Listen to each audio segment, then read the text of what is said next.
Madame l'ambassadrice, mesdames et messieurs les experts, les professeurs et surtout, cher public, bienvenue sur l'Internet, bienvenue en ce qui nous concerne à Berne, bienvenue aussi à Paris où une partie de nos intervenants sont situés. Bienvenue à ce webinaire qui va traiter des solutions suisses en réponse à une crise. On va s'arrêter aujourd'hui sur la détection et le traitement d'une pandémie.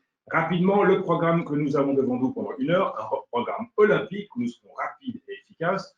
Nous allons tout d'abord avoir un mot de l'ambassadrice Livia Loy, qui est basée à Paris, je l'ai dit. Le professeur Antoine Flao nous fera part de son expertise également. Puis, 6 entrepreneurs et 6 chercheurs qui vont nous présenter leurs solutions dans le domaine de la détection et de la prévention. Et nous finirons avec Guillaume Maréchal et Vincent Violin de Vivatech, le rendez-vous tech de la France.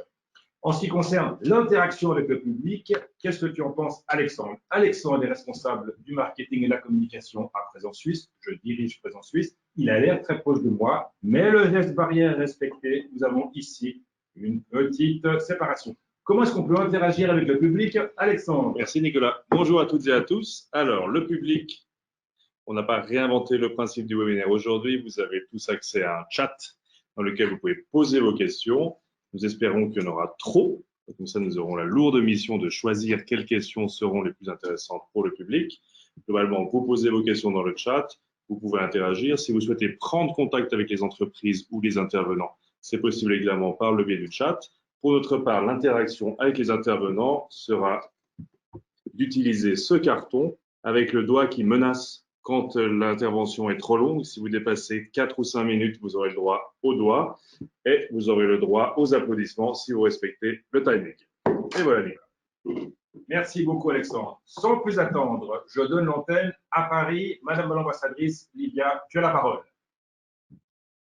Merci, Nicolas. Mesdames et messieurs les directeurs généraux, mesdames et messieurs les experts et expertes, chers invités, soyez les bienvenus cet après-midi à notre webinaire sur le thème des solutions suisses en réponse à une crise, détection et traitement d'une pandémie. Cet événement, organisé par l'ambassade de Suisse à Paris en collaboration avec Présence Suisse, est le premier de notre Swiss Tech série, un cycle de webinaires mettant en lumière l'écosystème de l'innovation suisse. Face à la crise du Covid-19, les acteurs scientifiques et économiques se sont rapidement mobilisés en Suisse.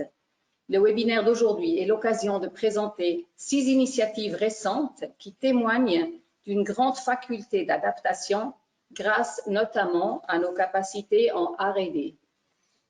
La conception de solutions commence souvent dans les laboratoires des universités suisses, qui comptent d'ailleurs parmi les meilleurs du monde. Selon le nouveau QS World Ranking 2021, les écoles polytechniques fédérales de Zurich et de Lausanne se classent dans les 15 top universités au niveau global, respectivement première et deuxième en Europe continentale. Entre les universités et l'industrie suisse, le transfert de savoir-faire s'effectue de façon flexible. Ce n'est donc pas dû au hasard que le pays est leader européen en nombre de dépôts de brevets par million d'habitants, condition bien propice pour la création de start-up. Sur un fond de stabilité politique de longue date et d'une économie libérale et ouverte, la Suisse s'efforce d'offrir des conditions cadres attractives à ses entreprises et ses start-up.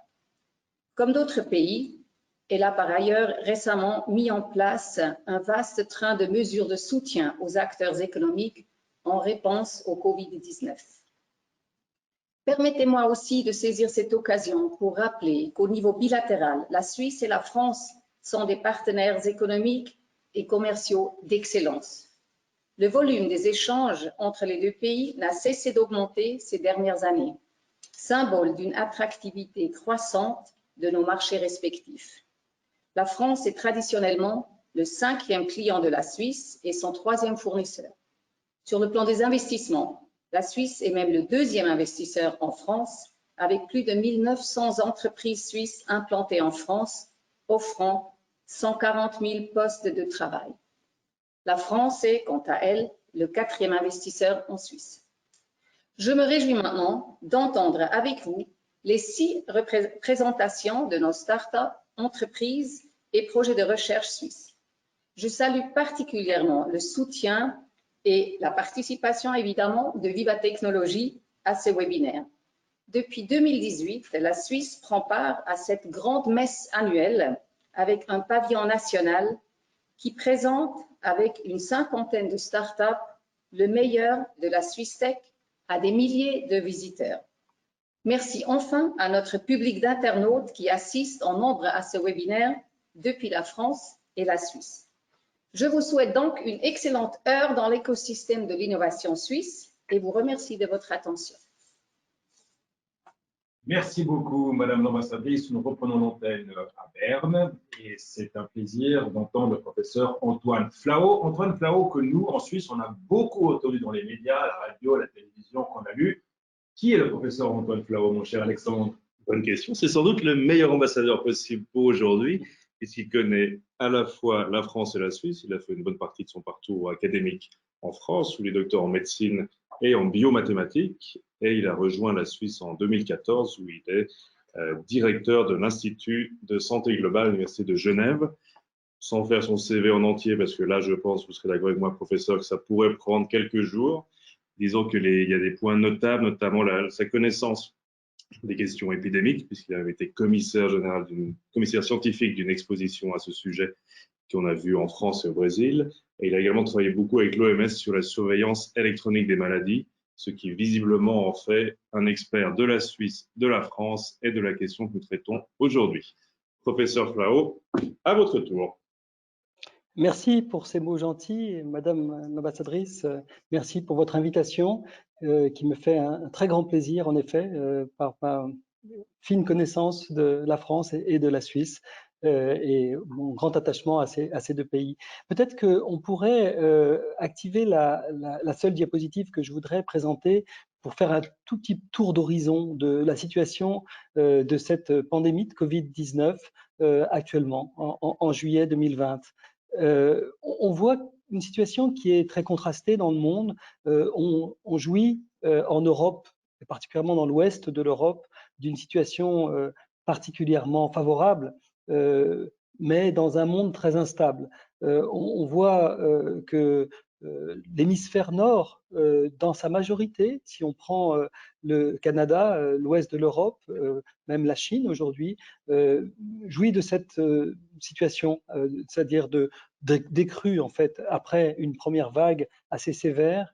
Nous avons maintenant une décrue très claire, très prononcée, même si de ça, de là, y compris en Suisse, très récemment, on a vu de nouveaux clusters un petit peu frapper à la sonnette d'alarme pour éviter tout retour de cette épidémie. Retour qui a été vu par exemple en Arabie Saoudite, en Iran, dans le monde arabe en particulier, peu après les fêtes de l'Aïd, et puis retour ou en tout cas prolongation d'une épidémie très sévère aux États-Unis, qui est pourtant dans l'hémisphère nord, ainsi qu'en Amérique latine.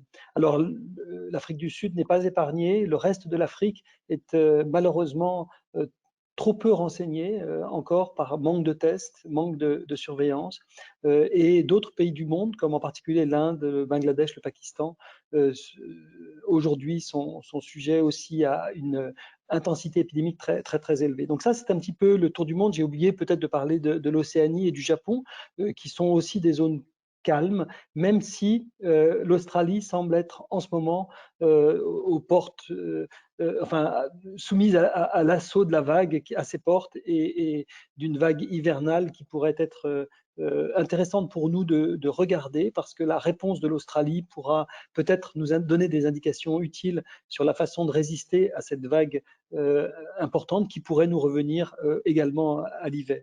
Alors, les enjeux aujourd'hui, c'est d'éviter, de faire tout pour que cette seconde vague ne vienne pas.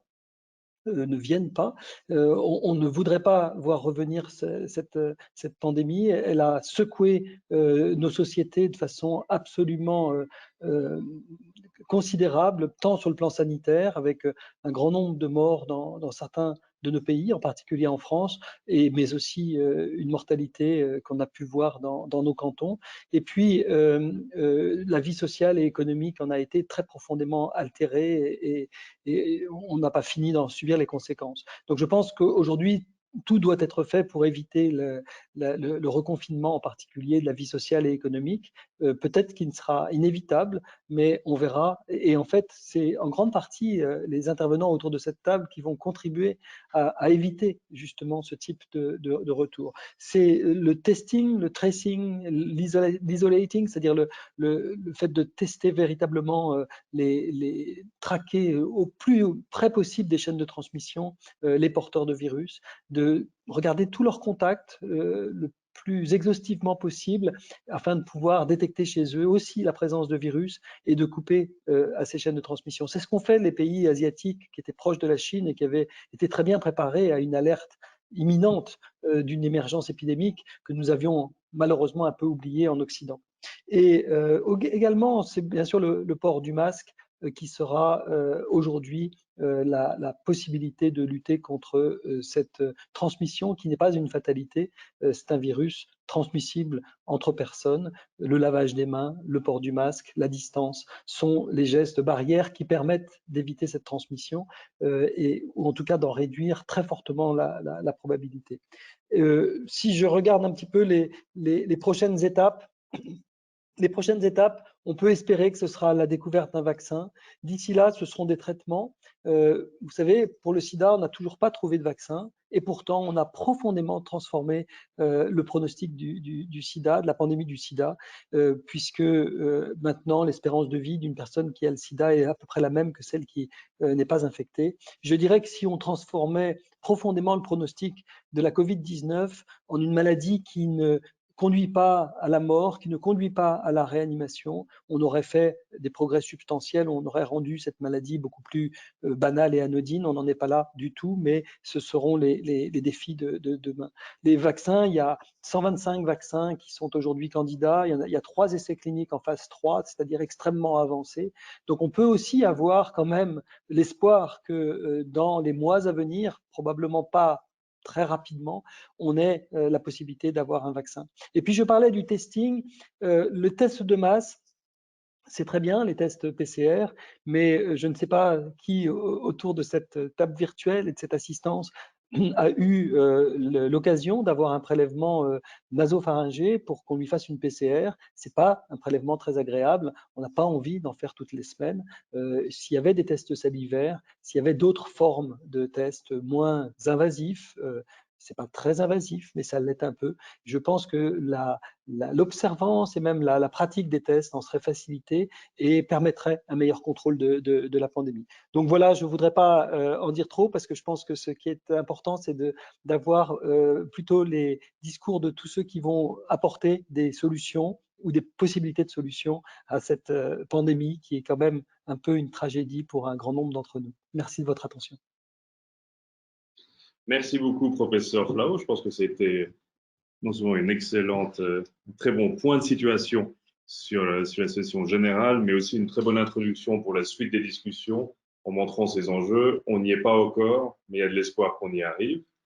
Donc, nous pouvons discuter avec nos invités, cher Nicolas, des possibilités qui existent. Merci Alexandre. Une dimension très importante dans le cadre de cette pandémie, c'est bien sûr la détection. Donc, c'est le panel détection qui va commencer. Nous avons 3 personnes avec qui nous allons nous entretenir. Vous voulez en savoir plus sur ces 3 personnes, sur leur entreprise? Eh bien, regardez cette vidéo.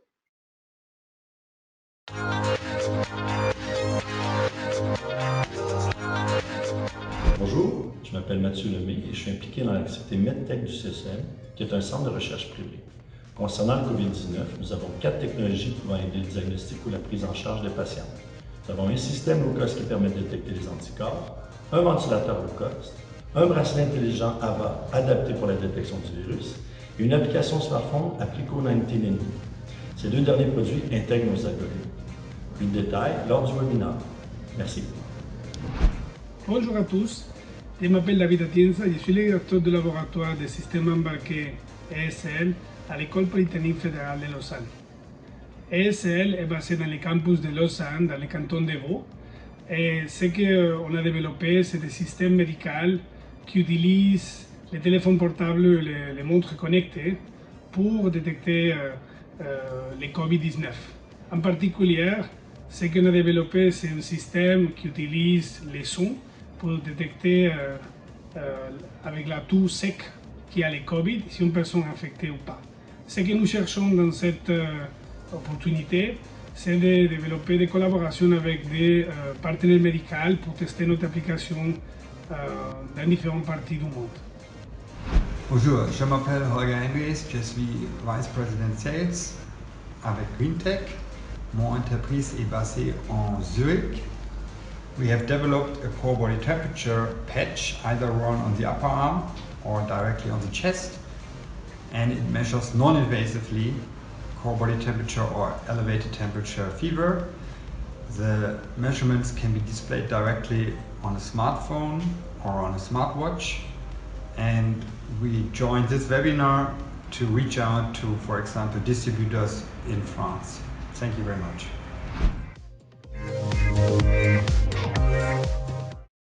Voilà, vous avez vu avec quelle personne nous allons nous entretenir. Eh bien, je vais commencer en quittant Berne pour m'adresser à Neuchâtel, au CSEM, où nous avons Mathieu Lemay qui est avec nous en direct. Mathieu, on l'a entendu dans le film, vous avez développé au CSEM un test sérologique, un bracelet intelligent, une application smartphone pour détecter le Covid-19. Comment est-ce que ça marche et qu'est-ce que ça peut nous dire sur le patient? À toi, Mathieu. Alors, tout d'abord, quelques mots pour le CSEM pour expliquer pourquoi je présente plusieurs technologies. Le CSEM, ou le Centre suisse d'électronique et de microtechnique, comme mission de développer plusieurs technologies, et selon la maturité de ces technologies, on les transfère sous forme de collaboration industrielle où on les implique dans des projets de recherche et des projets d'études à but un peu d'intérêt public, comme exemple lutter contre la pandémie. Et dans ce contexte-là, on a différentes technologies. Donc, tout d'abord, j'aimerais préciser que la plupart, voire la totalité des technologies que je vais présenter ne viennent pas uniquement du CSEM, mais des collaborations. Alors, le premier, c'est une collaboration avec l'entreprise Adama Innotech.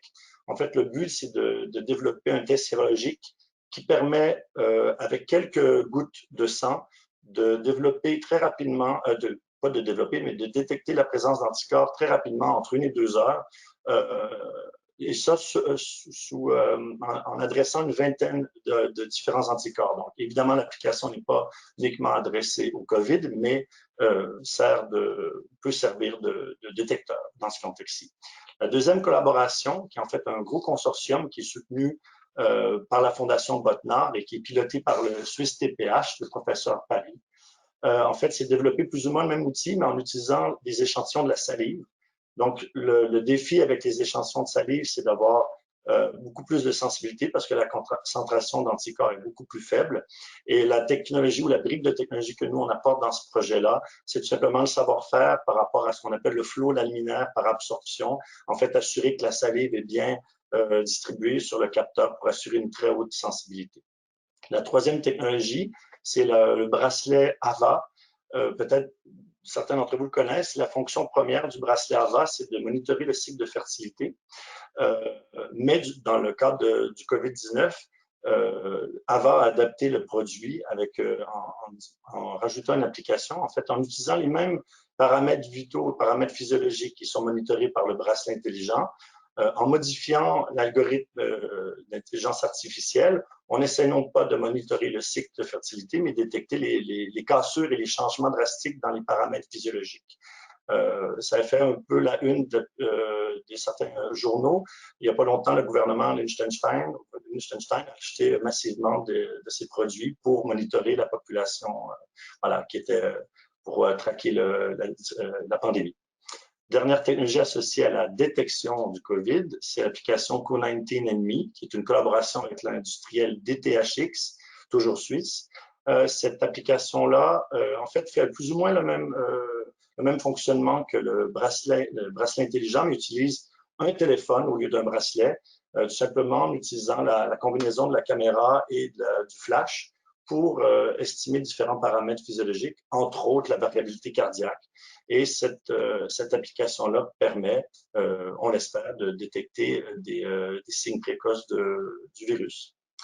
Et puis, dernière petite parenthèse, notre technologie qui n'est pas associée à la détection du virus, mais bien la gestion des patients.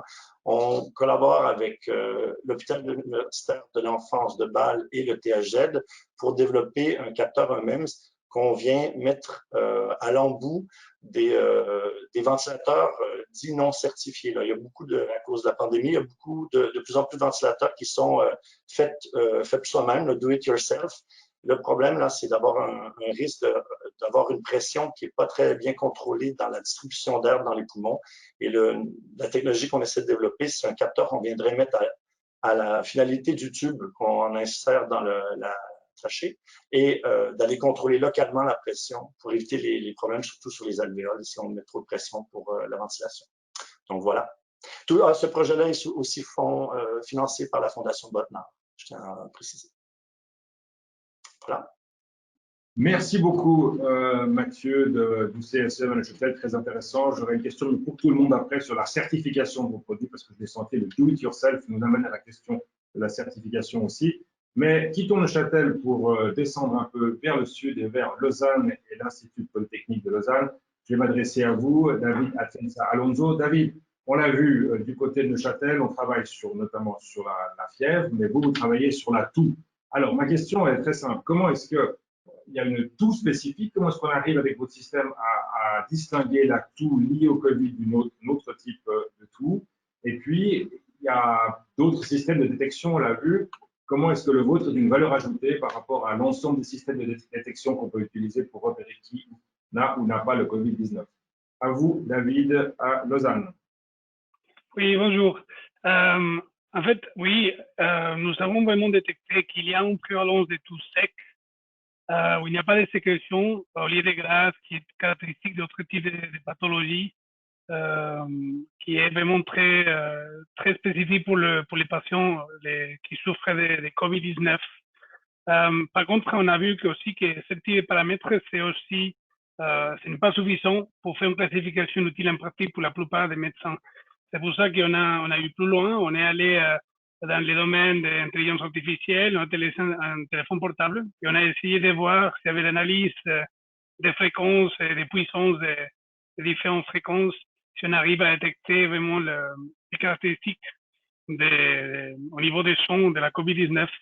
Et on a trouvé avec différents types d'algorithmes d'apprentissage automatique qu'avec les plus de 18 000 échantillons qu'on a réussi à collecter avec les projets CAF-BID dans tout le monde, on peut détecter vraiment des caractéristiques uniques des patrons qui sont spécifiques de COVID-19.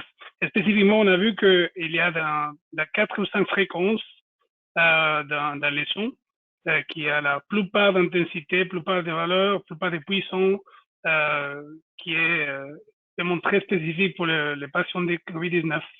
Et on est en train d'étudier maintenant si ça, on peut vraiment généraliser pour tout le monde, pour tous les types, pour tout l'âge. Et ça dépend aussi dans quel moment dans la COVID-19 on est en train de détecter la situation, parce que c'est un système de prédétection. Alors, par rapport à la deuxième question, ce système ne remplace pas, bien sûr, le système médical, c'est un complément. L'idée, c'est qu'on peut faire un premier test qui n'est pas invasif, qui peut être vraiment de manière simple à la maison. On a besoin seulement de 10 secondes de la toux. Donc, ce n'est pas qu'on doit tousser sur le téléphone, mais on touche normalement, mais on garde le téléphone de manière proche. Et ça, c'est suffisant avec le téléphone de manière proche d'arriver avec la qualité qu'on a maintenant dans tous les smartphones. On peut arriver à détecter s'il y a vraiment des patrons spécifiques de la COVID-19. Et dans cette manière, on peut vraiment aider à réduire le nombre de patients qui essayent d'aller à l'hôpital, qui pensent qu'ils sont la COVID-19, quand il y a vraiment des situations qui est claires, qui est une autre pathologie. Alors, ce qu'on a fait pour le moment, c'est qu'on a fait toutes les études pour trouver ça. On a fait des études avec l'hôpital à Lausanne, le CHUV, l'hôpital cantonal, et aussi à Berne. Et on est en train maintenant de mettre à point l'application qui est dans tous les types de téléphones portables plus standards. Donc, ça marche sur l'iPhone, ça marche sur le système Android. Et on va les donner de manière libre, tout le monde pour l'utiliser. Et l'idée, c'est que on est contacté aussi par l'Organisation mondiale de la santé, la OMS, pour les mettre aussi dans l'application qui sont en train de développer comme des systèmes d'aide pour les gens, pour les pays qui n'ont pas vraiment suffisamment de ressources pour la COVID-19. Merci beaucoup, David. Super intéressant. Je me réjouis d'essayer ce système. Je vous propose de quitter Lausanne et quitter les instituts de recherche pour nous rendre à Zurich auprès d'une compagnie avec un produit qui est sur le marché depuis un mois. Cette compagnie, c'est GreenTech. We have with us Holger Hendricks, the head of sales. Holger, my question to you is quite a simple question. You guys invented a patch to check the temperature. What is the difference between your patch and a classical thermometer? Holger, vous avez inventé un patch pour mesurer la température. C'est quoi la différence avec un thermomètre classique? And the last question would be, you entered the market since 1 month. What kind of experiment you did so far? Qu'est-ce que vous avez fait comme expérience puisque vos produits, contrairement aux autres, est sur le marché depuis un mois? Holger, you have the floor.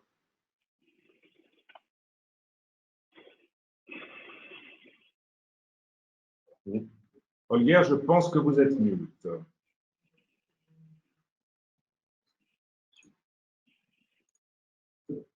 Holger, on vous entend? Yes, now I'm unmuted. Yes. Thank you. So the main difference between like a classical temperature monitor system, for example, in the ear, on the forehead, this is not a wearable. This is like a once in a day, 3 times in a day temperature measurement. You can detect fever, of course, but it's always also like somehow invasive. So you have to go into the inner piece of your ear, or you actually have to somehow, like, if you want to increase the accuracy, it's invasive and it's not a wearable.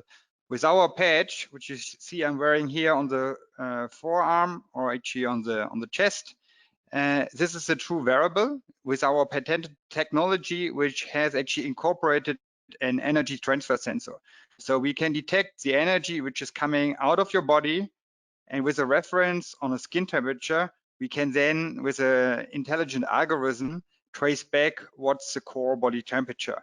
And this lightweight product is has a battery for 6 days, then it gets recharged very fast within a couple of 1 or 2 hours, and it actually can be really used in daily life. So you can use it outside, you can use it at work, and this brings me actually to the use cases. So if we've seen from Professor Anton Floha, there's COVID-19 is still like a major issue in the US and in the South American countries. So from these countries, which actually still have a high crisis in there, but still like opening up their economies, we see a lot of demand from companies who have some cockpits or smart solutions for workforce protection and workforce safety, and they want to integrate our hardware into their general software cockpit to monitor the safety and the health of their workforce.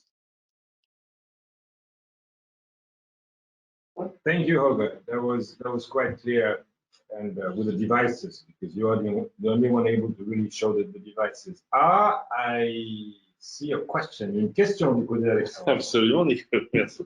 Peut-être une question pour vous tous, c'est qu'on sent que tout s'est accéléré ces derniers mois et qu'on est vraiment dans une dynamique où on veut trouver des solutions rapidement, détecter rapidement.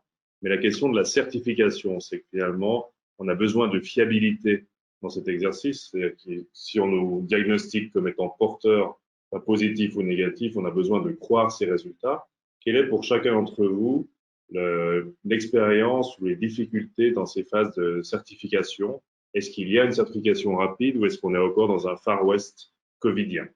Peut-être Mathieu en premier à Neuchâtel. Alors, c'est difficile de répondre rapidement. Ça dépend des cas. Il n'y a aucune manière d'accélérer le processus si ce n'est que de le respecter et de bien le faire pour être sûr de ne pas rater la première tentative.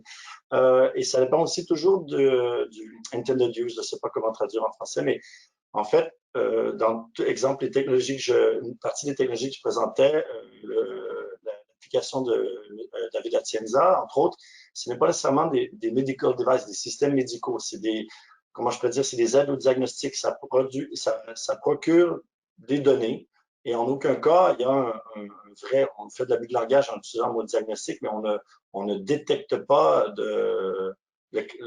l'intention n'est pas de détecter la présence de COVID, mais de produire des données. Dans le contexte des tests sérologiques, exemple, c'est un autre histoire. Il faut passer à travers la certification, les tests de safety, et puis passer avec des validations avec les hôpitaux, ce qu'on fait, en étant certifié 13425. Et puis, peut-être un petit conseil, souvent en ce moment, selon les pays, les organismes qui sont aptes à certifier ou pas un système sont soit débordés ou soit totalement disponibles. Donc, nous, on a eu ce problème-là. On a fait appel à d'autres pays où c'était plus rapide, mais voilà, la certification fait partie du défi. Merci beaucoup pour la petite astuce pragmatique sur le marché libre et l'ouverture des offices de certification. David, peut-être du côté de l'EPFL? Oui, en fait, je suis complètement d'accord avec Mathieu. Ça dépend vraiment beaucoup des types de dispositifs. Dans ce cas, ce qu'on est en train de parler, dans notre cas des CAF-BID, c'est un app. Ce n'est pas vraiment un système médical séparé de tous les systèmes proportionnés par les hôpitaux et tout ça. C'est vraiment utile d'aide. Alors, dans ce cas, c'est plus simple parce qu'on n'a pas vraiment tous les détections et tout ça, c'est fait sur la base qu'il y a derrière un docteur qui va recevoir l'information et qui va valider tout ce type de choses qui passent. Donc, en fait, dans ce cas, c'est beaucoup plus simple. Ce qu'on est en train de faire maintenant, c'est avec les CHUV, les hôpitaux à Berne et les Unisanté aussi à Lausanne, on a pris des patients qui ont la COVID, on a les COVID et pas les COVID, et on est en train de voir vraiment si le système donne des détections qui est vraiment fiable. Et dans ces cas, la validation, comme on dit, ce n'est pas vraiment fait pour un système médical isolé, mais c'est vraiment avec la collaboration des hôpitaux qui viennent derrière. Dans ce cas, c'est beaucoup plus simple et on peut l'utiliser beaucoup plus vite. Comme j'ai dit, l'idée de base, c'est tous les systèmes d'app, systèmes médicaux, systèmes qui sont pour aider les tests médicaux, c'est vraiment pour réduire l'intensité de la situation et arrêter un peu tous les problèmes de saturation qui arrivent à los hôpitaux. Merci beaucoup, David. Peut-être Zurich, dernier point, Holger, about certification and the processes. So also our device is not a medical device. We only show the temperature. And here you see actually nicely that during the course of the webinar, I'm here in a closed room and maybe like a little bit also like not used to big webinars from Swisstech, temperatures rising, but we only show the temperature. We don't show any warning signals or we say, be alerted, you have a fever.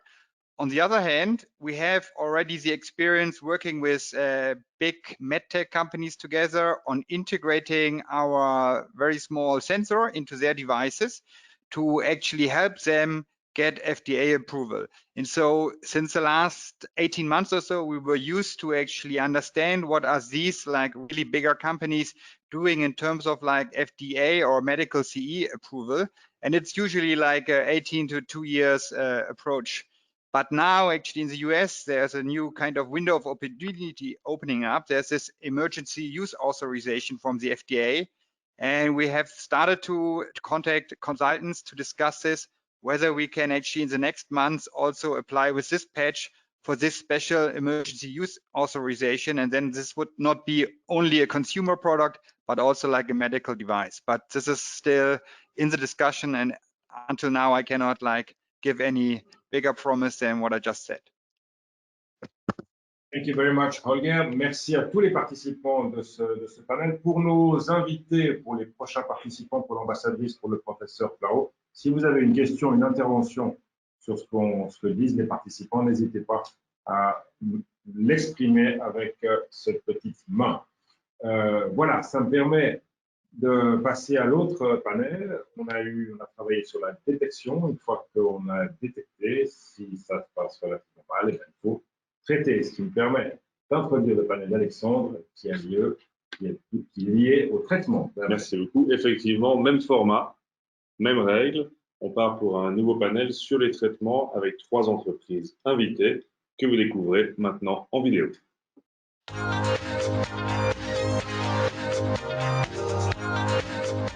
Combioxine est une société biomédicale basée à Genève. Notre cible, la pneumonie. Première cause de mortalité infectieuse dans le monde malgré les meilleurs traitements antibiotiques. Notre produit CAL02 agit contre la virulence de l'infection. Il est en phase clinique 2 et est considéré une percée médicale par la revue de Lancet. Contre le Covid-19, ce médicament non antibiotique combat le virus ainsi que les co-infections présentes dans 50% des cas mortels. Je suis Samaria Zeredo da Silveira Lajonias, cofondatrice, et c'est un plaisir de participer au webinaire SwissTech. Bonjour, je m'appelle Philippe et je suis chercheur à l'Institut de virologie et d'immunologie à Berne. Au sein de l'équipe du professeur Thiel, nous travaillons avec des coronavirus dans un laboratoire de haute sécurité et nous sommes intéressés à comprendre ce qui est important au virus pour infecter son hôte et comment le système immunitaire de l'autre réagit à une infection. Nous avons développé un clone synthétique du SARS-CoV 2 qui a été partagé internationalement avec beaucoup d'équipes de recherche et ça a permis d'établir des tests diagnostiques à l'OMS par exemple ou de tester des traitements potentiels ou des vaccins contre le SARS-CoV 2. Bonjour, bienvenue chez CSL Behring à Berne. Je m'appelle Pierre Callot, je suis responsable de la production pour les sites européens et d'Asie-Pacifique. Et pour se battre contre le Covid-19, nous sommes partie d'une alliance avec d'autres sociétés pour purifier des anticorps de plasma convalescent, donc de plasma qui vient de gens qui ont survécu au Covid-19, et en faire une solution d'anticorps. Et on va démarrer les essais cliniques au mois d'août. Voilà. Bienvenue de retour pour ces 3 entreprises. Honneur à la capitale, où nous nous rendons directement, puisque Philippe, vous faites partie de l'équipe de l'Université de Berne, qui a réussi à synthétiser un clone du coronavirus. Question un peu naïve et béotienne. Quel est l'intérêt de synthétiser un virus dont on cherche plutôt à se débarrasser d'une part, et d'autre part, que faisons-nous une fois qu'on a ce modèle, qui apparemment a suscité beaucoup d'intérêt à l'international, puisque plusieurs revues en ont parlé, plusieurs revues scientifiques en ont parlé positivement. Mais quelle est vraiment cette avancée que vous avez réalisée avec cette équipe? Bonjour, je vous remercie pour la question. Alors oui, effectivement, ce qu'on a fait, c'est de reconstruire un virus en laboratoire, et ça juste à partir de la séquence ADN du virus. Et on l'a fait dans un temps très court, en fait, grâce à un système qu'on a développé chez nous. Alors ce système a plusieurs avantages parce que le premier avantage, c'est qu'il y a la disponibilité immédiate du virus en laboratoire, ce qui n'a pas été le cas directement au début de la pandémie. Et ça nous permet de développer rapidement des tests diagnostics à l'avance pour qu'on soit prêt quand la vague de virus ou la pandémie arrive en Europe et en Suisse. Donc ça, c'est une première chose. Et ensuite, à partir de ce moment-là, avec le système, ce qu'on peut faire, c'est de la recherche fondamentale et étudier le fonctionnement du virus. Alors pour ça, ce qu'on peut faire, c'est on peut s'imaginer un moteur, par exemple, où on connaît en gros ce qui se passe et son fonctionnement. Mais nous, ce qu'on est intéressé, c'est d'étudier chaque petite pièce et voir comment elle contribue à l'ensemble. Et pour ça, justement, en reconstruisant le virus, on peut, par exemple, enlever une pièce et voir ce que ça fait en laboratoire, comment le virus réagit, s'il est complètement cassé ou bien si la pièce est moins importante que ce qu'on pensait. Donc, à partir de là, avec ce système, on peut commencer à enlever, à ajouter des pièces, à modifier le virus. Une chose qu'on a faite, par exemple, c'est insérer une protéine fluorescente, la GFP, et ce qui fait qu'en microscopie, par exemple, on peut voir directement quelles cellules sont infectées, quand est-ce que ça se passe. Et en fait, ça nous aide beaucoup au niveau de la recherche à aller plus vite et de manière plus simple et pratique avec ces virus qu'on a construits nous-mêmes en laboratoire. Une autre chose, par exemple, c'est on peut étudier des médicaments. Donc nous, c'est ce qu'on appelle des inhibiteurs ou des antiviraux.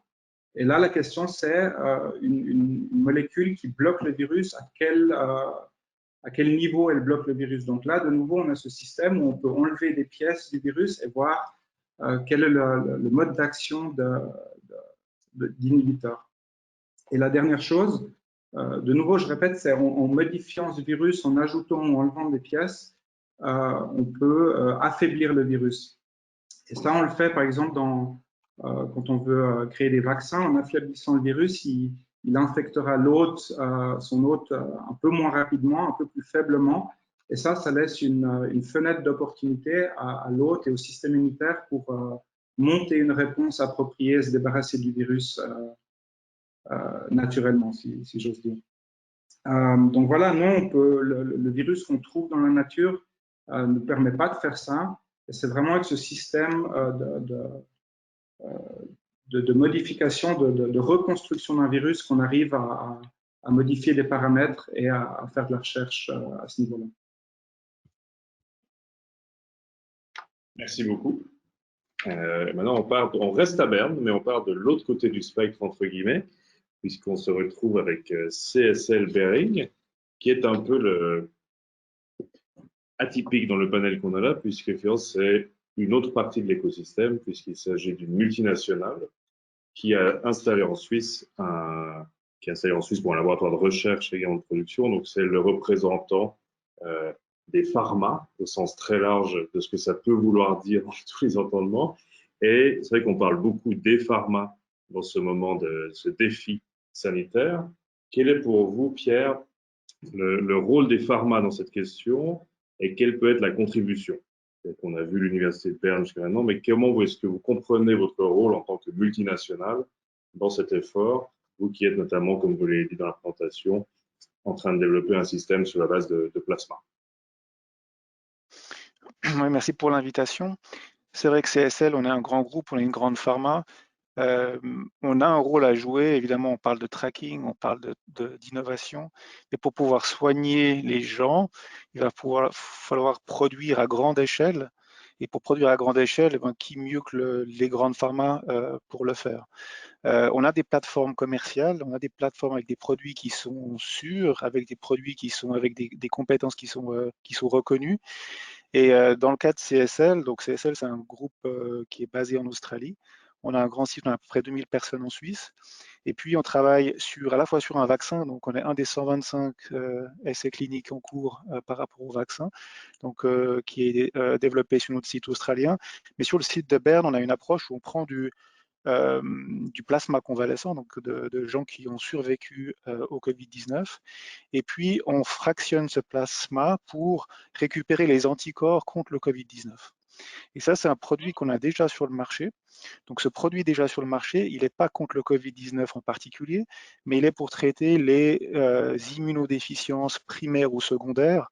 Donc, avec des gens, par exemple, qui ont un problème génétique depuis leur naissance et qui ne font pas assez d'anticorps ou pas d'anticorps du tout, ou alors des gens, par exemple, qui font des traitements contre le cancer et qui ont une baisse du système immunitaire. Donc, cette compétence, ces capacités de purifier des anticorps, on l'a. Et l'idée, c'est de dire, prenons une matière première qui est différente, une matière première donc, qui contient une quantité d'anticorps contre le Covid-19, faisons-la passer à travers cette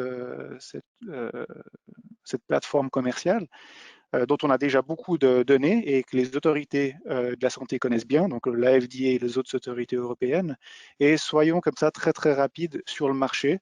Et donc l'idée là, c'est d'arriver sur le marché, enfin de faire des essais cliniques de phase 3 dans le courant du mois d'août pour arriver sur le marché très très rapidement après cela. Donc je pense que la pharma, là, on a une puissance de frappe très importante et des compétences qu'on peut apporter directement pour essayer de se battre tous ensemble contre une pandémie comme le Covid-19.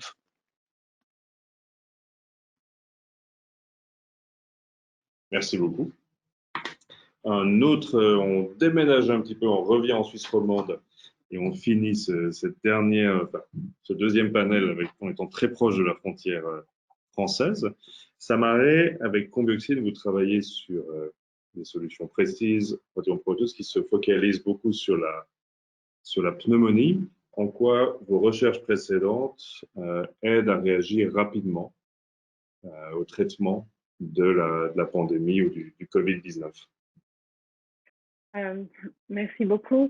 Oui, on développe le médicament qu'on a appelé CAL02 depuis quelques années en clinique. En fait, on a mené un essai clinique dans 7 hôpitaux en France et 3 en Belgique, chez des patients souffrant d'une pneumonie sévère, donc traités en réanimation pour une pneumonie bactérienne sévère. Et nos résultats ont montré que les patients traités avec CAL02 se rétablissaient mieux, plus rapidement que les patients traités uniquement avec des traitements conventionnels et quittaient les soins intensifs une semaine plus tôt. Un mot peut-être sur cette technologie, il s'agit de nanosphères qui capturent les toxines bactériennes et les éliminent de notre organisme. Ces toxines bactériennes sont les missiles des bactéries. Ces missiles jouent un rôle prépondérant dans le développement des infections graves comme la pneumonie. Ils permettent aux pathogènes de s'installer dans l'organisme, ils attaquent nos tissus, nos organes, ils déclenchent toutes sortes de réactions inflammatoires incontrôlées. Et donc, notre technologie va neutraliser ce qui provoque des complications qui sont responsables du fait que plus de 30% des patients admis en réanimation pour une pneumonie ne survivent toujours pas aujourd'hui, et complications qui sont souvent longues à résoudre et qui entraînent des coûts importants. CAL02 n'a pas de toxicité, ne provoque pas de résistance, agit contre les pathogènes les plus présents dans le cadre de la pneumonie, et donc il peut être administré très rapidement. Ça, c'est un point important quand il est important d'intervenir très, très tôt dans le développement de la sévérité de la maladie. Donc, le médicament, c'est un peu comme une éponge à toxines ou un savon naturel qui nettoie le sang et les poumons. Et dans le cadre du Covid, on va donc se concentrer dans un premier temps sur les co-infections bactériennes. En moyenne, dans le monde, ces co-infections ont touché 1 patient sur 5 en réanimation. Elles aggravent l'état général du malade et elles ont été présentes dans 50% des cas mortels. Et on va donc s'adresser à ce groupe spécifique de patients Covid, traités en réanimation et intubés, et donc à haut risque de développer une co-infection. Et par ailleurs, on a des résultats pilotes de l'activité de CAL02 directement contre les virus à enveloppe dont fait partie le Covid. Et donc, dans le cadre de cette crise, le potentiel du médicament est double et on s'apprête à réaliser une étude clinique justement chez des patients traités en réanimation. On a obtenu le mois dernier de la part de la FDA un avis favorable pour justement réaliser une étude clinique chez des patients à haut risque de développer une co-infection bactérienne. Merci beaucoup. Une petite question complémentaire courte pour être réactif avec tout le monde. C'est-à-dire que, de nouveau naïvement, la possibilité d'avoir un médicament qui traite le Covid, en vous entendant, ça a l'air peu probable et qu'on va plutôt cibler certains effets. Non, c'est une question tout à fait pertinente. En fait, quand on parle de pneumonie grave, qu'elle soit d'origine bactérienne ou virale, comme dans le cadre du Covid, quand on est dans la situation où le patient ne respire plus suffisamment bien, n'est pas bien oxygéné, développe des réactions inflammatoires, manifeste des défaillances d'organes, donc les poumons ou le cœur ou les reins ne fonctionnent pas correctement, s'attaquer uniquement au virus ou à la bactérie ne suffit pas. Il faut calmer l'inflammation. On l'a entendu dans l'exemple précédent, les 2 exemples précédents de développement. On doit protéger le système sanguin, les tissus, on doit rétablir la fonction des organes. Il n'y a pas une pilule magique qui résout tous ces problèmes. Et aujourd'hui, les médecins considèrent vraiment l'infection dans son ensemble. Et donc, l'approche de CAL02 fait partie des solutions qui sont vraiment à l'avant-garde de cette approche beaucoup plus holistique dans le cadre des infections sévères. Parfait. Merci beaucoup. Nicolas, une question? Oui, j'avais une question pour vous trois. En fait, en vous écoutant, d'un côté, on a vaccins, médicaments, de l'autre côté, on a un clonage du Covid. Donc, quelque part, il y a une compétition entre vous pour proposer des solutions. Et de l'autre côté, la collaboration entre vous, scientifiques, elle est essentielle. Donc, comment est-ce que vous arrivez à gérer cette dimension, à la fois compétitive et forcément collaborative? Je pose la question à Philippe tout d'abord. Un mute. Pardon, j'ai oublié le micro. Je disais, je me sens pas très concerné par la compétition, en fait, parce que, voilà, nous, on est dans une université, dans le secteur public, on fait de la recherche fondamentale. Et là, ce qui est le plus important, en fait, c'est de partager le plus rapidement ce qu'on a appris récemment sur le virus. On fait ça par le moyen de publications. Et ce qu'on fait aussi depuis relativement récemment, c'est de pré-publier en fait nos résultats pour qu'ils soient accessibles par tout le monde et gratuitement. Et ça pour vraiment partager le plus rapidement possible les derniers développements qu'on a fait au laboratoire. Nico. Merci Philippe. Alors, c'est relativement facile de poser la question à Pierre. Hein. Voilà, vous l'avez vu, Philippe, il est là dans la collaboration complète. Vous êtes forcément un peu dans la compétition et dans la tête d'une multinationale dans le domaine de la pharma. Comment vous voyez cette tension, Pierre? Bon, franchement, là, l'urgence sanitaire a été telle que ce qu'on a fait dans le domaine dans les grandes pharma qui travaillent sur la base de plasma, c'est qu'on a fait une alliance, en fait. Donc, on a essayé de dire, parce que finalement, cette technologie, elle est basée sur l'accès au plasma convalescent. Et on s'est dit, vraiment, ce serait mauvais pour tout le monde de devoir se battre, de devoir faire la compétition pour accéder au plasma convalescent des patients aux États-Unis ou en Europe ou ailleurs. Donc, on a fait une alliance avec les grandes sociétés plasma, Takeda pour prendre le plus gros de nos compétiteurs. Et dans ce cas-là, on est vraiment en alliance et on travaille ensemble et on met en fait nos compétences, nos résultats, mais aussi le plasma qu'on collecte de chaque côté de l'Atlantique en commun pour développer le plus rapidement possible et pour produire le plus rapidement possible. Et là, l'approche, c'est effectivement de dire on a une urgence sanitaire tellement importante qu'on essaie de mettre en place nos compétences, enfin ensemble nos compétences, pour pouvoir faire une vraie différence. Et depuis le départ, l'idée, c'est de mettre en commun nos compétences, franchement pas pour gagner de l'argent, mais pour arriver avec quelque chose pour faire une différence dans cette crise sanitaire. Là. Maintenant, on reste toujours, franchement, on travaille avec des avocats à peu près toutes les réunions qu'on a pour être sûr qu'on travaille avec nos compétiteurs en collaboration seulement sur ce sujet-là. Donc, on reste en compétition avec une société comme Takeda sur tout le reste, mais sur cette partie-là, on a une alliance qui est très, très solide et qui nous permet d'être beaucoup plus rapide. Merci Pierre, très intéressant cette dimension alliance dans ces temps d'urgence sanitaire. Samarey, chez vous aussi, c'est l'alliance, la philosophie qui parfois vous fait affronter cette crise. Certainement, je peux souligner 2 points, peut-être le premier pour faire le lien entre mes prédécesseurs.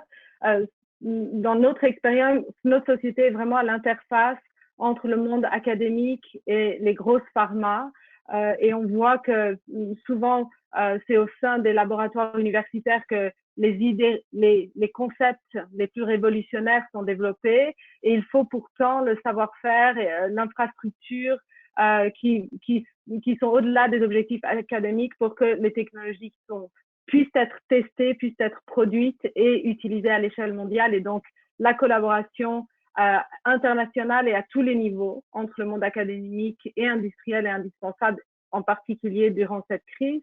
Mais aussi, je peux souligner un point qui a été mentionné par le professeur Flao. Certainement, le vaccin représente une solution universelle, mais les vaccins eux-mêmes auront peut-être des limitations et d'ici à ce que les vaccins soient développés, il faut traiter les patients et comme je le soulignais, les solutions les plus prometteuses sont celles qui sont complémentaires ou synergiques et pas en compétition. Et ce sont celles qui vont permettre de traiter les patients en éliminant le virus, mais aussi en traitant les conséquences de l'infection et ce dont ils souffrent et les raisons pour lesquelles ils décèdent aujourd'hui. Merci Samarey, vous avez fait une très belle conclusion pour ce panel de traitement. Donc on l'a rappelé, on est en partie à Berne, en partie en France. On a nos amis de Vivatech qui nous attendent. Alexandre, est-ce que tu peux les lancer? Absolument. C'est un clin d'œil, c'est vrai que nous aurions dû être cette année, comme chaque année, à Vivatech, et que comme tout le monde doit être réactif et agile et que les alliances se réinventent, Guillaume et Vincent de Vivatech nous font le plaisir d'être avec nous aujourd'hui pour nous raconter un peu où en est Vivatech, qu'est-ce que Vivatech, où en est Vivatech, et pour poursuivre la discussion. Guillaume, à vous.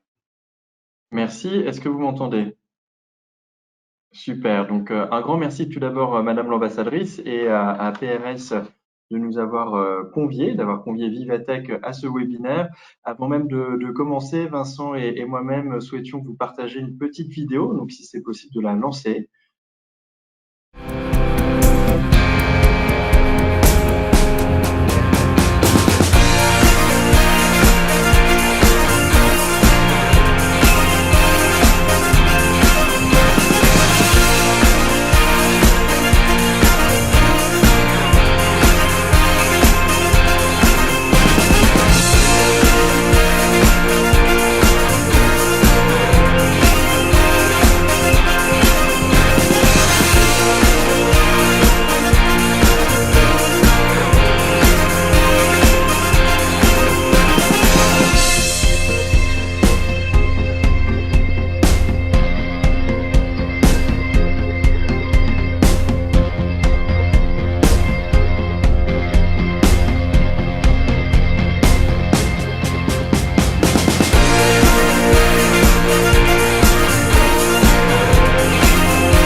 Merci d'avoir partagé cette vidéo. Donc, à défaut d'avoir pu vous inviter cette année à Vivatech en juin, on avait quand même envie de vous rappeler l'énergie et la dynamique qui se passe à Vivatech chaque année.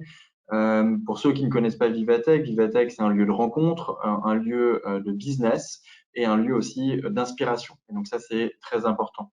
Pour vous rappeler et partager quelques chiffres clés, j'aimerais vous en partager 5. Le premier, c'est le chiffre 1. Vivatech est devenu en 5 ans le plus gros événement tech et innovation en Europe. Il rassemble chaque année plus de 13 000 startups, 125 nationalités, dont la présence suisse, plus de 450 speakers internationaux et également 125 000 personnes sur 3 jours. Notre raison d'être, notre motivation, c'est vraiment à la fois l'innovation, la transformation digitale et l'accélération des startups. Donc, innovation, accélération et transformation digitale. Et ça, c'est très important. Comment on fait ça?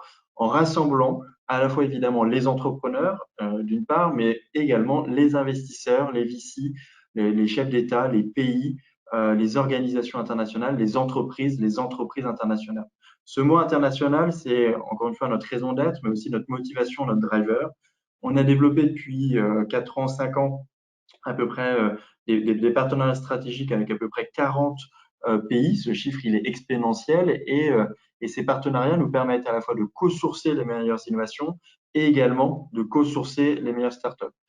C'est important de souligner ce point-là, puisque avec la Suisse, c'est dans ce cadre-là qu'on a un partenariat de long terme, fidèle, et on tient à vous en remercier, et qui nous permet en effet d'amener à Vivatech les meilleures innovations. Et sur ce point-là, et c'est pas parce qu'on est aujourd'hui présent, mais c'est vrai que la Suisse est un des pays qui s'illustre le mieux à Vivatech sur ces questions-là. Ce webinaire aujourd'hui le démontre à nouveau sur ces deux panels, à la fois les détections et le traitement, et sur toutes ces notions à la fois de start-up, d'initiative. Je suis ravi de pouvoir laisser la main à petit retour son, Vincent Violon, qui est notre responsable et qui s'occupe et qui est notre expert start-up, notamment au sein de Vivatech. Merci beaucoup Guillaume. Bonjour à tous. Je vais être très court pour compléter le propos de Guillaume et ouvrir le champ ensuite au reste de la discussion et questions, en remerciant à mon tour évidemment son Excellence l'ambassadrice pour son introduction. Je voudrais dire aussi merci au professeur Flao pour cette introduction sur la pandémie. Je vais faire un lien tout de suite avec le Covid dans un pays, la France, qui a connu de nombreuses polémiques pendant cette période du Covid. Je dois dire qu'une présentation aussi claire et au-dessus de la mêlée fait plaisir à entendre. Et aussi, bien sûr, les entrepreneurs qui ont pris la parole. Je crois que ça a le mérite de montrer deux choses, parce que nous, on est là aujourd'hui évidemment pour promouvoir Vivatech, mais surtout pour montrer à quel point nous voulons être une plateforme pour les entrepreneurs et les solutions qui émanent, comme l'a dit très bien Guillaume, de plusieurs pays, mais en particulier des pays limitrophes avec lesquels nous avons des liens très forts, ça a été rappelé par Madame l'ambassadrice au début, ne serait-ce que par la dimension économique de nos liens, qui sont par nature et par le temps qui s'est écoulé extrêmement fort. Alors, je voudrais dire que de ce point de vue, à Vivatech, on est dans une situation paradoxale. À la fois, nous avons été annulés cette année, en 2020, à cause de la pandémie de Covid, alors que les 4 premières éditions ont pu se tenir chaque année. Et en même temps, ça nous a conduit à nous impliquer beaucoup plus fortement sur le sujet dont vous avez parlé aujourd'hui. Pourquoi? Vivatech, au départ, c'est un très grand événement tech, avec énormément de secteurs qui sont adressés. Ça peut être le retail, ça peut être le luxe, ça peut être les telcos, ça peut être bien sûr la santé. Mais ça n'est pas particulièrement, pour dire les choses, un événement dédié à la santé. Néanmoins, compte tenu de la situation qui s'est produite cette année, en 2020, avec cette pandémie de Covid, nous avons été amenés à renforcer évidemment les dispositifs, les actions, les interrogations aussi que nous nous posons sur cette dimension santé. Et je voudrais donner deux exemples extrêmement concrets sur lesquels les entrepreneurs, les chercheurs, les institutionnels que vous êtes peuvent bâtir des choses maintenant et pour l'année prochaine. Si vous souhaitez bien sûr nous rejoindre, on en sera ravis. On a monté ce qu'on appelle un Recovery Challenge. Alors, vous savez, Vivatech, c'est un événement en anglais, donc beaucoup des mots que nous utilisons sont en anglais, c'est-à-dire un challenge pour recouvrer, regagner, reprendre du terrain avec 3 dimensions. Une dimension sur les startups qui proposent des solutions dédiées au Covid. Aujourd'hui, on en a entendu d'excellentes sur la détection et le traitement. Mais 2 autres dimensions aussi qui, je crois, et nous le croyons à Vivatech, sont liées. La deuxième dimension, c'est ce que nous, on appelle le Tech for Good, c'est-à-dire des solutions qui sont dédiées au bien commun et qui vont peut-être au-delà du traçage, du dépistage, du test, mais qui vont permettre à la société de faire corps et de recouvrer ou de recover après cette période extrêmement difficile. C'est notamment le cas, évidemment, de solutions dans le domaine économique. Et enfin, nous cherchons aussi des solutions qui permettent de vivre ensemble, c'est-à-dire qui permettent aux personnes de mieux se connecter. On le voit en ce moment même en étant tous connectés, mais à travers une application, que le rôle des applications, le rôle de nombreux outils qui ont permis de connecter les gens pendant cette crise vont probablement, et on peut le souhaiter, perdurer ensuite. Alors, c'est accessible sur notre site Vivatechnologie et notre but, c'est de sourcer ces startups et de les mettre en avant lors de la prochaine édition. J'allais dire, pourquoi pas des entreprises suisses, au contraire, pourquoi pas un maximum d'entreprises suisses. Et enfin, je voudrais conclure en vous disant 2 choses. D'une part, c'est vrai que Vivatechnologie s'est constituée au fur et à mesure des années en intégrant de plus en plus de pays. Guillaume l'a dit, mais je dois dire, et c'est pas parce que je suis avec vous particulièrement aujourd'hui, mais parce qu'on est aligné là-dessus à Vivatech, que la Suisse fait vraiment partie de ceux qui ont marqué de son empreinte au cours des dernières années sa présence. Il y en a quelques autres, je pense notamment à Israël ou à la Corée du Sud, mais pourquoi ces pays, pourquoi votre pays? Pour au moins 2 raisons, celles qu'on a entendues aujourd'hui, et je conclurai là-dessus. D'une part, la richesse, l'excellence, mais aussi la diversité de l'innovation. J'ai essayé de comprendre, je n'ai pas forcément tout compris dans les solutions que vous avez proposées, parce qu'elles sont parfois techniques, mais elles sont riches de leur diversité et de leur excellence technologique. Et deuxièmement, la capacité, et je souhaite que vous puissiez revenir en 2021, à le montrer concrètement sur un endroit de Vivatech. Tous nos visiteurs l'ont dit pour votre espace, comme d'autres espaces bien sûr, mais il est ressorti comme un espace où on touche l'innovation de près. Et je crois qu'aujourd'hui, c'est aussi une des demandes de cette sortie de Covid, c'est de mieux comprendre quel est le monde qui est en train de se préparer aujourd'hui et quel est le monde de demain. Merci à vous. Merci beaucoup à vous deux pour cette option. Je peux vous confirmer que nous serons en 2021 à Vivatech, en espérant que Vivatech ait lieu en 2021. Mais globalement, si là, nous serons là. Peut-être une question rapide avant de conclure à tous nos partenaires, à tous les panélistes. Un exercice compliqué, en un mot, nous dire quelle est leur attente vis-à-vis de la France. C'est-à-dire quelles sont vos réflexions sur la France, chercher des partenaires, des entreprises, des distributeurs, des chercheurs. Un mot, à limite 1,5. Mais à vous. On commence par, attention à la loterie, Samarin. Compétence. Compétence. Merci. Philippe. Anticipation. Pierre. Ah, moi, j'aime bien compétences. Les compétences réglementaires en France, on en prend beaucoup, donc continuons comme ça. Si. Mathieu. Qualité. Holger. Innovation. Innovation. Thank you. David. Enfin, je voulais dire innovation, mais j'ai dit collaboration alors, avec la suite. Parfait. Merci beaucoup. Nicolas.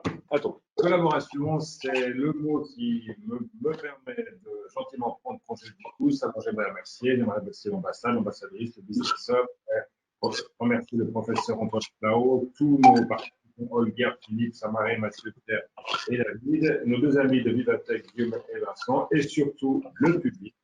Merci d'avoir été avec nous. Cher public, vous allez recevoir à la suite de ce webinaire un mail dans lequel vous aurez les différentes adresses des entreprises. N'hésitez pas à les contacter, comme vous l'avez vu, qui sont l'innovation, la collaboration et la qualité. Et les mots de la fin, je vais en antenne, je veux les prolongations pas très longtemps, 6 minutes, je pense qu'on a respecté notre deal. Merci à vous, prenez soin de vous et rappelez-vous, ensemble, nous trouverons la solution. Ciao! Merci.